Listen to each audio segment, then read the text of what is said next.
আপনার উন্নয়ন, আপনি যেরকম 100 দিনের টাকা লুটপাট করে খেয়েছেন, আবার যোজনার ঘরের টাকা লুটপাট করে খেয়েছেন। আপনারা তো তখন দেখেননি যেই গ্রামে যেই বুথে দেখবেন 100 যদি ঘর আছে, ওরাই 50টা ঘরে সেই তৃণমূল বন্ধুদেরকে বলছি তার 2তলা বাড়ি আছে, তার 1তলা বাড়ি আছে, তার গার মাঠে 10 বিঘা সম্পদ আছে, তারাই ভোটটা পেয়েছে, মেহনতি মানুষ তো পাইনি। আপনারা লক্ষ্য করুন, তাকে ভোট দিয়েছি আমরা। তাই সামনে আমাদের 2024-এ আমাদের লোকসভা ভোট, আমাদেরকে কর্মী হিসেবে কর্মী সেই হিসাবে ঝাঁপিয়ে পড়তে হবে, সেই হিসাবে ভোট আমাদেরকে আগাতে হবে।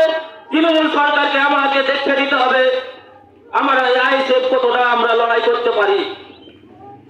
আমরা এই ভাবি, হয়তো আপনারা ভাবছেন কি আমাদের সমাবেশে কোনো লোকজন হচ্ছে না, মানুষের সমাবেশ বাড়ি থেকে শুনছে, সে ভিতরে অন্তর থেকে গেঁথে নিয়েছে কি আমরা আইএসএফকে ভোটটা দিয়ে জয় করে নওশাদ সিদ্দিকীর হাতকে শক্তিশালী করে দিল্লিতে যেয়ে আমরা পার্লামেন্টে লড়াই করবো, মোদীর বিরুদ্ধে, মমতার বিরুদ্ধে লড়াই করে আমরা স্বাধীন করবো।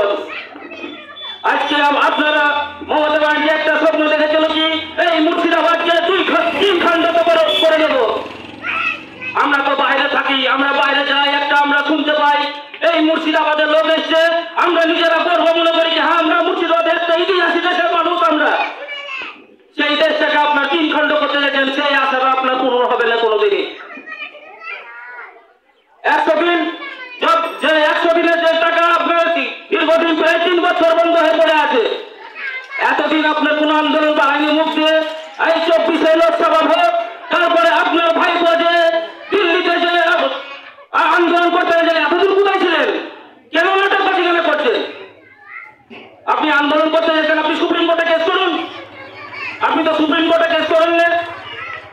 আপনি ভাবতে যে মানুষকে বোকা বানানোর জন্য কি তৃণমূল কংগ্রেস 100 দিনের টাকার জন্য লড়াই করছে, এই মানুষগুলাকে আপনি ভাবতা দিচ্ছেন।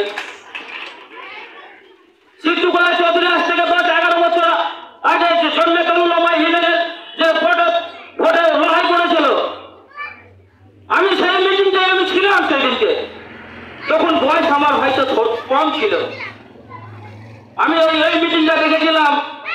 রাইটার্স যখন আপনি ঢালাই করতে গেছিলেন, আপনার একটা ভাষণ ছিল, একটা আপনি আন্দোলন করেছিলেন, প্রচুর জমি যেটাই আছে বড় কারখানা, আমরা জমি দিব না, পাট গম না হলে খেতে পাবো না, আমরা জমি দেব না। আপনার কোথায় গেল এই ভাষণ? কোথায় গেল আপনার এই আন্দোলন? তখন আপনি তো তখন কার দল ছিলেন? তখন কার দল ছিলেন? আপনার তৃণমূল ভাইরা বলছে বিজেপি দালাল। আপনি সব থেকে নিজেই একটা দালাল হয়ে গেছেন। আপনি একটা আলেম মানুষ, আপনি মুসলমানের একটা মন্ত্রী ছিলেন, আছেন। আমাদের একটা আমরা গর্ব মনে করি, একটা আমাদের মুসলমান এই সংখ্যালঘুর একটা মন্ত্রী আছে, সেই মন্ত্রী আমাদের সংখ্যালঘুর কথা কিছু ভাববে, আপনি তো কিছুই ভাবেন না। আমাদের এটা সম্পত্তি নষ্ট হয়েছে, আপনি কোনোদিন জানলাম না যে আজ সিদ্ধুকলা চৌধুরী আমাদের মন্ত্রী, সংখ্যালঘুর এক মন্ত্রী আছে, সে একটা কথাবার্তা বলেছে, প্রতিবাদ করেছে, আপনি তো কোনো প্রতিবাদ করেননি। কোনদিন দেখিনি আপনি এই প্রতিবাদ করতে। আমাদের ইমাম ভাতা দিতেছে, আপনি কোনো মুসলমান কোনো আলেম বলেনি যে আমাদেরকে ইমাম ভাতা দেন। আপনি ইমাম ভাতা দিয়ে একটা হিন্দু মুসলমানকে একটা ভাগাভাগি করার চেষ্টা করেছিলেন এই মমতা ব্যানার্জি। হিন্দু সমাজে ছোট করছি না, হিন্দু সমাজে আপনি পুজো মণ্ডপে আপনি 30 থেকে 70,000 টাকা অব্দি দিয়েছেন। আমরা এটা হিংসা করছেন, সেই পুজো মণ্ডপে সেই হিন্দু ভাইদেরকে সেই কমিটির তরফ থেকে আপনি চাকরি দেন, চাকরিটা না দিয়ে আপনি এই 70,000 টাকা কার বাপের টাকা পাচ্ছেন? আপনি কি পুজো মণ্ডপে 70,000 টাকা আপনাকে দিতে হবে? আরে নিজের ধর্ম নিজে আমরা পালন করতে পারি। আপনি সেই মঞ্চে কমিটি যারা আছে, হিন্দু ভাইরা অনেক শিক্ষিত আছে, তাদেরকে আপনি চাকরি দিয়ে তাদেরকে বড় করুন। আমরা এটা হিংসা করছি না, আমাদের ইসলাম ধর্ম হিংসা করছে না এই কথা। আমরা চাকরি চাই, হিন্দু সমাজকে ওই টাকা দিয়ে আপনি চাকরি দেন। 70,000 টাকাতে 5টা চাকরি হবে, আপনি দেন চাকরি? আপনি তো চাকরি দিচ্ছেন না। আপনি এটা ভেদাভেদটাকে নষ্ট করে দিচ্ছেন। আপনি হিন্দু মুসলমানের আপনি সুস্থ তুলছেন, আর বিজেপি ওখানে বোনাচ্ছে, পার্টি যদি